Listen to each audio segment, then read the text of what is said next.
오늘은 첫째 날 말씀으로 변두리 인생이라는 제목으로 말씀을 나누고자 합니다. 사무엘상은 사사시대를 배경으로 합니다. 이스라엘은 여호수아의 지도 아래서 가나안 땅에 입성을 했습니다. 두 가지 사명을 받았어요. 하나는 뭐냐 하면은 하나님만 섬기라, 여호와만 섬기라는 사명을 받았고요. 또 하나의 사명은 가나안 땅을 정복하라, 이 두 가지 사명을 받았습니다. 하지만 이스라엘은 이 두 가지 사명을 감당하는 데 다 실패했습니다.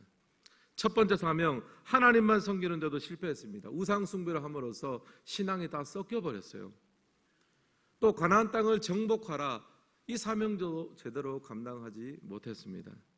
결국 시간이 흐르면서 이스라엘은 가나안의 여타 민족과는 별 다른 바 없는 평범한 민족이 됐습니다. 종교적으로는 짬뽕이 되어버렸고요. 그래서 그저 가나안 땅의 한 귀퉁이를 차지하고 있는 변방의 소수 민족이 되어버렸습니다. 내용들을 살펴보면요, 여러분 르우벤 지파 같은 경우는 요단 동편에서 땅을 얻었습니다.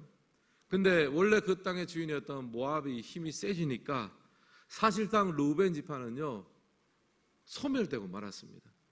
처음에 그 땅을 달라고 할 때는 기세가 등등했는데 거기서 거의 이제 흐지부지하게 돼버린 거예요. 신앙도 잃어버리고 힘도 잃어버리고 소멸돼 버렸습니다. 또 가나안 땅으로 들어왔던 단지파 같은 경우에는 하나님께서 허락하신 그 땅을 정복하라는 소명 자체를 다 포기해 버렸습니다. 소명을 포기하고 나니까 떠돌이 무리로 전락하고 말았어요. 또 당시에 철기 문명을 가졌던 블레셋이 팔레스틴 서부 지역 평야를 장악하고 있었습니다. 그 때문에 이스라엘은 중부의 산악 지역에 겨우 명맥을 유지하는 변방의 민족, 변방의 나라로 전락하고 말았습니다. 어떤 신학자들은 이런 이스라엘의 상태를 여백의 공동체가 되었다. 참 표현도 희한하게 합니다. 주인공이 되라고 하나님께서 맡겨주셨는데 여백만 채우고 있더라는 거죠. 그림자 나라가 되어버렸고 변두리 인생이 되어버렸더라, 그런 지적을 하고 있습니다. 참 와닿는 지적이다라고 생각을 합니다. 여러분, 한국 기독교가 이제 역사도 100년이 넘었습니다. 초창기 개신교는 굉장히 부흥을 했습니다. 세상에 영향력도 참 많이 끼쳤습니다. 친구 목사님 중에 서울 승동교회 담임 목사님이 있는데 인사동에 있는 교회예요. 가서 한번 보니까요, 교회 역사가 곧 나라의 역사더라고요. 그러니까 3.1 운동 준비 모임도 열렸었고요. 교회 역사가 그냥 나라의 역사 그대로였습니다. 교회가 주도해서 학교도 짓고 또 병원도 세우고 사회에 기여하고, 그야말로 초기 기독교의 모습은요, 한국의 기독교의 모습은요, 교회가 사회를 선도하고 크리스찬들이 리더십을 발휘를 했습니다. 그런데 여러분, 이제는 점차 교회가 여백의 공동체로 전락되는 것은 아닌가 하는 생각을 합니다. 현재 전국의 평균적인 복음화율은 19% 정도라고 합니다. 20%가 조금 안 돼요. 10몇 년 전만 해도 제가 기억하기로 25%의 복음화율을 가지고 있다. 이제 30% 올라가자, 뭐 그렇게 했던 것이 엊그제 같은데, 뭐 30%는커녕 20%로 더 아래로 떨어져 버렸습니다. 게다가 한국교회는 도덕적인 타락과 또 부패가 있어가지고 사회적으로 비판받는 경우도 있습니다. 이제 이런 시점에서 우리가 질문하게 되는 거죠. 과연 한국 땅에서의 하나님 나라 운동은 여기서 멈추고 말 것인가? 가나안에 들어간 이스라엘이 그 하나님 나라의 운동이 멈추었던 것처럼 한국 땅에 들어온 주님의 몸된 교회가 이제는 그 하나님 나라의 주인공으로서 이 땅 가운데 자리매김하고 또 복음을 전하는 것이 아니라 여백의 공동체가 되고 그림자 공동체가 되고 변두리 공동체로 전락할 것이 아닌가, 이런 두려움이 우리 가운데 있습니다. 이런 배경 속에서 오늘 읽은 사무엘상의 말씀이 출발을 합니다. 1절을 보면요, 배경적인 말씀이 나옵니다. 여러분 가이드북 보시고요, 우리 같이 한번 읽겠습니다. 1절 말씀 시작. 에브라임 산지 라마다임 소빔에 에브라임 사람 엘가나라 하는 사람이 있었으니 그는 여로함의 아들이요 엘리후의 손자요 도후의 증손이요 수베 현손이었더라. 아멘. 엘가나라는 사람의 소개가 나옵니다. 근데 소개가 굉장히 장황하죠. 여로함의 아들이요 엘리후의 손자요 도후의 증손이요 수베 현손이요. 숨 넘어가겠습니다. 이게 어떤 소리입니까? 한마디로 뼈대 있는 집안이라는 거예요. 뭐 이야기하려면 훨씬 더 할 게 있다라고 하면서 찬란한 족보를 가진 집안이다라는 이야기입니다. 여러분, 제가 익산에 와서 좀 놀랬던 게 뭐냐 하면은 믿음의 대수가 굉장히 길어요. 그러니까 보통 뭐 3대다 하는 것은 뭐 굉장히 기본으로 있는 것 같고 4대째 믿었던 집안, 또 5대 믿은 집안, 제가 볼 때는 굉장히 많습니다. 믿음의 대수로 보면 자랑할 일이 참 많습니다. 뼈대 있는 집안이요, 믿음의 찬란한 계보를 이어가고 있습니다. 근데 여러분, 현재의 모습, 아니 우리의 미래의 모습을 보면요, 우리 다음 세대의 모습을 보면요, 우리 기독교와 한국교회는요 이미 변두리 공동체가 되어 있어요. 이미 영향력을 잃어가고 있습니다. 우리의 다음 세대는 더 심하겠지요. 사사기의 암울함이 오늘 현대를 살아가는 우리 한국교회, 우리 다음 세대, 지금과 우리 다음 세대 가운데 드리워져 있습니다. 사무엘상은 이런 사사기의 영적인 어둠을 걷어내고 하나님의 통치를 가져오는 다윗 왕국의 시작을 알리는 말씀이에요. 근데 여러분, 그 다윗 왕국의 시작의 첫 출발점이 어딘지 아십니까? 한 여인의 불임과 깨어진 삶으로부터 시작이 되는 거예요. 오늘 스토리의 주인공은 한나입니다. 한나는 방금 소개해드린 이 대단한 믿음의 명문 가문의 며느리 엘가나의 부인이에요. 그런데 그녀에게는 자식이 없었습니다. 그래서 엘가나는 둘째 부인을 얻었던 것 같아요. 브닌나라는 부인을 얻었습니다. 브닌나는 자녀를 낳았고요. 한나의 입장에서 보면요, 미래가 없습니다. 자식이 없으니 가정에서도 점점 위축이 되고 여백의 사람, 그림자 사람이 되는 것 같아요. 그런 눈물과 울분과 아픔이 있었습니다. 저는 한나가 겪은 이 눈물과 아픔이 꼭 한나만의 것은 아니라고 생각합니다. 여러분, 오늘 살아가는 우리에게도 이런 동일한 어려움이 있습니다. 한나에게는 불임이라는 고통으로 어려움이 찾아왔지만, 여러분, 사실 우리 인생 자체가 결핍과 고난의 연속이에요. 열심히 일한다고 일하지만 때로는 오해를 살 때가 있고 여러 가지 억울한 일을 당하고 분노하고 좌절할 때가 있습니다. 여러분, 우리의 삶은요 한나와 쏙 빼닮았어요. 종종 어떤 분이 교회에 이제 출석을 잘 하시다가 안 하시는 경우가 있습니다.